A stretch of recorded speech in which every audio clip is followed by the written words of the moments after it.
এবারের দুর্গাপুজোটা বড্ড তাড়াতাড়ি চলে এলো, তাই না? তাতে কি, পুজোয় আমাদের প্রচুর ঘুরতে হবে, খেতে হবে, মজা করতে হবে আর খুব সুন্দর করে সেজে উঠতে হবে। তাই তো আমি তোমাদের সবার জন্য এই মেকআপের টিউটোরিয়ালটা নিয়ে এসেছি। সপ্তমীর রাতে আমরা কীরকমভাবে সেজে উঠব তারই ফুল টিউটোরিয়ালটা আমি তোমাদের সাথে শেয়ার করছি। কেউ ভিডিওটা স্কিপ করো না। যারা মেকআপ করতে জানো না বা খুব চটজলদি স্টেপ বাই স্টেপ মেকআপ কিভাবে করবে, এই ভিডিওটা দেখলে কিন্তু তোমরা খুবই হেল্প পাবে। তোমরা অনেকেই আমাকে বলেছিলে একটা সেলফ মেকআপের ক্লাস করাতে, কিন্তু সত্যি কথা বলতে আমার মাস্টার ক্লাস চলছিল, তাই আমি একদমই টাইম বার করতে পারিনি।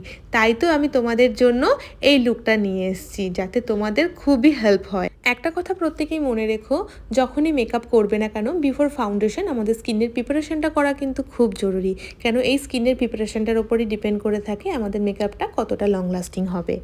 আমি এখানে খুব ডিটেলসে মেকআপের টিউটোরিয়ালটা শেয়ার করেছি।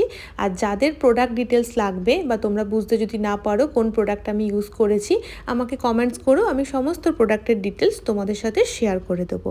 আর লাল রং তো আমাদের প্রত্যেকের ভীষণ পছন্দের, তাই সপ্তমীর রাতে আমি এই লাল সবুজের কম্বিনেশনেই সেজে উঠবো। আমার করা আগের মেকআপের যে অষ্টমীর শ্বাসটা তোমাদের সাথে শেয়ার করেছিলাম, তোমরা সেখানে অনেক অনেক ভালোবাসা দিয়েছিলে। এই ভিডিওটাও তোমাদের কেমন লাগলো জানাতে কিন্তু অবশ্যই ভুলো না।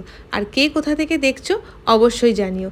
দেখো, কথা বলতে বলতে কিন্তু আমার ফুল লুকটা আমি তোমাদের সাথে শেয়ার করেই দিলাম।